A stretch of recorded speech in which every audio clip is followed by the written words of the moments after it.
Hello and welcome back to my channel. It's always nice to just be here and be able to share some, some time with you and talk about some things. I'm excited. Anyway, today I wanted to talk about some differences in how you guys do laundry compared to what I did growing up. Also, please feel free to find a seat in the rainbow room, whether it's the monochromatic, beautiful rainbow room there, or it could be the one with all the colors. Who knows? Just find a spot, sit down. Hold on, I'm going to tell you some stories. All right, now, washing machines from the beginning, okay, what I grew up with, they were always top loading, okay, so you'd always put everything on the top. Now, what happens after that is, say you've put everything in there, and then all of a sudden you're looking around and you go, oh my God, I forgot to put this in and this little thing here. So what I used to do was have those things in my hand, traipse all the way back to the laundry room, and open the washer up from the top, drop it in, no harm, no foul, right? Well, we would always do that. I was not the only one. Everybody in the house did that, so that was kind of normal, really. And so therefore, whenever I came here and I noticed that your washing machine was, well, it was front loading. That was a little different. I'm not used to that. Now, in no way am I implying that in America there aren't front-loading washing machines, nor, top-loading washing machines somewhere in the UK. I realize that, but I'm talking about, my childhood, my experiences here. These are just things I've noticed since I moved here to England, and to the UK as a whole. Really, it's like its own. It's so cool here, but I was not accustomed to front-loading washers that just lock everything down and go, yep, you know what, too bad. You had your chance. I let you put stuff in me. Now, guess what? Too bad. You don't get any more time. You just have to sit there and look at the pieces you missed and go, you know what? You forgot a sock, but I've got the other one in here. Not really fair, but okay, fine. Now, I love anthropomorphizing, things that shouldn't be. It's kind of fun. Japanese culture does that too. It's just kind of neat. But yeah, so like top loading washers and front loading washers, that was completely different for me. And then of course the drying of the laundry. That was the other part. Now in the summer, if you have, and I've noticed quite a few people here have the washing lines, or they'll have the washing line trees, as I call them, the forest of laundry. So you'll have a tree of laundry over there, a tree of laundry over there, and eventually we end up with an orchard. It's kind of cool. I like it because laundry smells good, and when you have a few of them out in the breeze, it's like, ooh, this is nice, and it smells so pretty. I mean, yeah. So I enjoy that. But problem is here, our tree is a bit old, and when I went out a few years ago to put a sheet on there and some other stuff, I noticed that it had left like a rust stain on something smaller, and I thought, oh no, I can't hang my sheets up here. So I missed out on that. But if we ever do get a new laundry tree, I'm all over that. That'd be fine by me. But yeah, so that's the general way of drying clothes, or just regular dryer. Now where I'm from, you call it a dryer. My partner used to call hers the tumble dryer, which means the same thing, I know, but maybe it's just the way I was raised. I don't know. We always just called ours the dryer, and I didn't actually get to be around a dryer until after I left my childhood home, because she didn't believe in dryers. So it was always, you hang it out on the line to dry, or you just wait until it stops raining. And yeah, so I was used to hanging laundry up outside. And I thought, you know what, I'm going to tell you a little story about something that I did, which, I don't know, you might find it cute or interesting. It was fun at the time. But thing was, I used to get out of school, and a couple of times a month, by the time I got home, nobody else was home but me. And I was expected to, finish whatever chores there were, and there were usually quite a lot. And yeah, so one of those chores was hanging out laundry on the really big laundry line. And I was like, okay. Well, we had a budgerigar, I believe is what she used to call it, for the formality of the name. But he was a bit dorky. He would fly into walls or the sofa just head first, and we checked on him. He wasn't blind or anything. He was just kind of dopey. He was silly, but he liked to fly. And since he couldn't really do that, the vet decided to, they basically make a habit of like clipping his wings, which I know is terrible. But what I did to help him stop hurting himself is every time I would go outside, which was often at that age, I would put him on my shoulder and then I would take him with me. And that way he had a safe anchor, somewhere he could clip onto with his claws. And then, he could look at the world around him and he'd be safe, and he seemed to really love it too. So I'd be out there hanging up all the laundry, and out there we had about 4 acres of land. And so we had a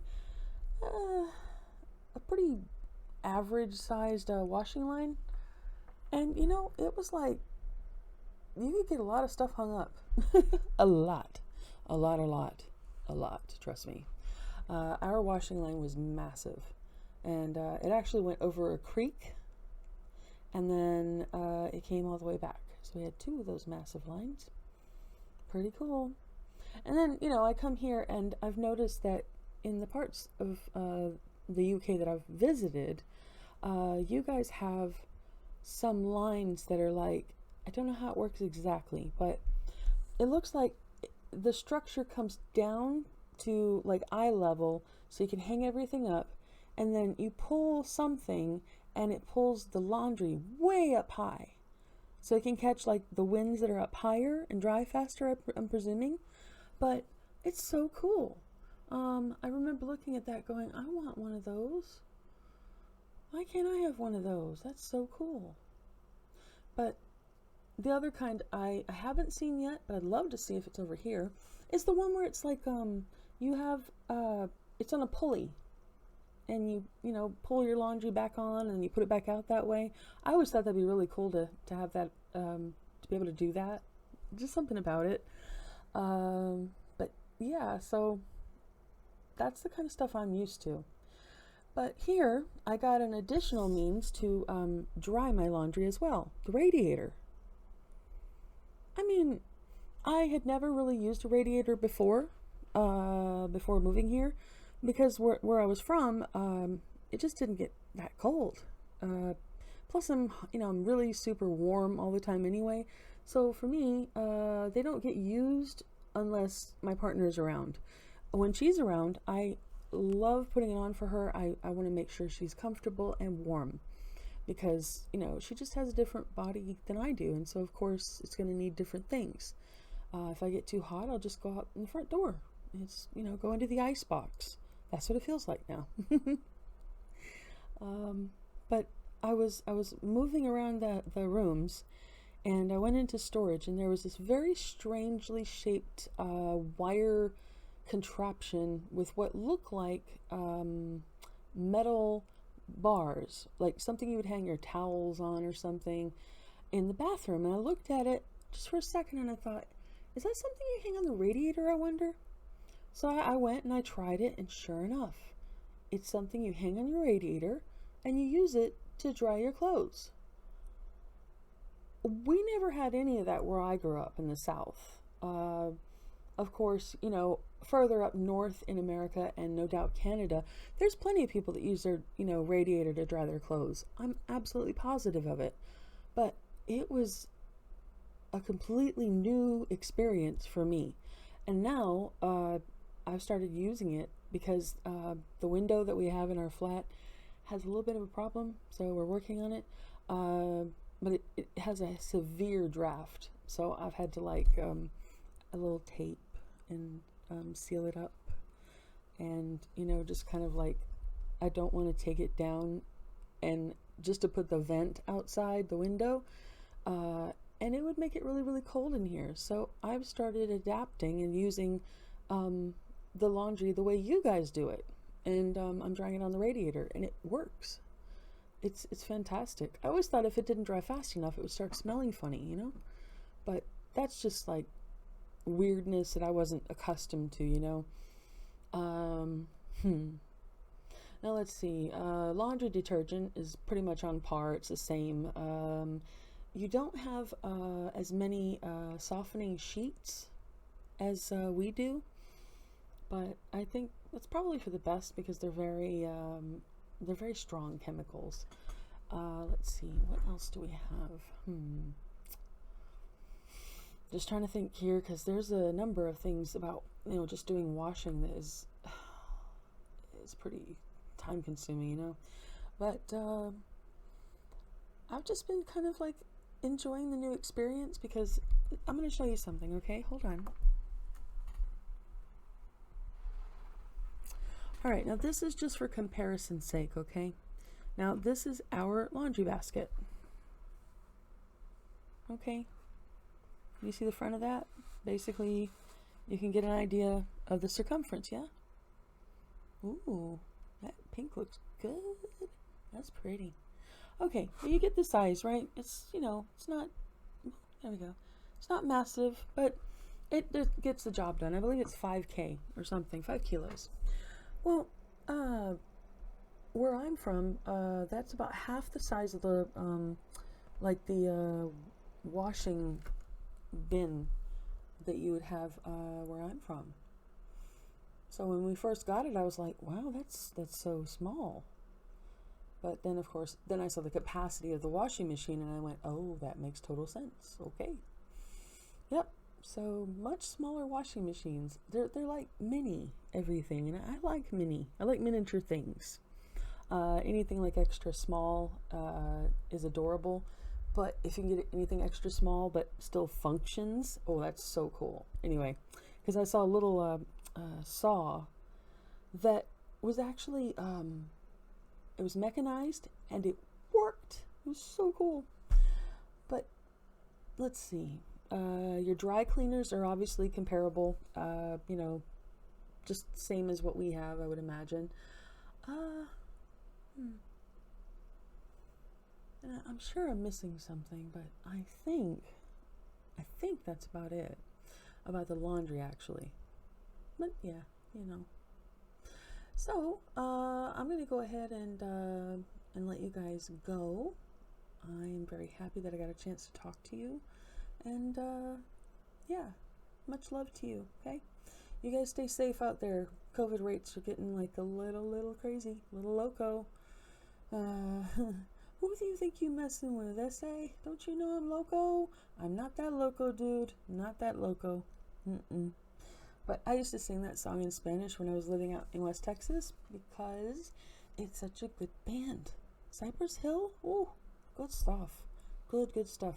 Oh, and I realize this one is offensive. I don't mean it in an offensive way. I just mean, okay, cool, you know. So please do not take that the wrong way. Please don't.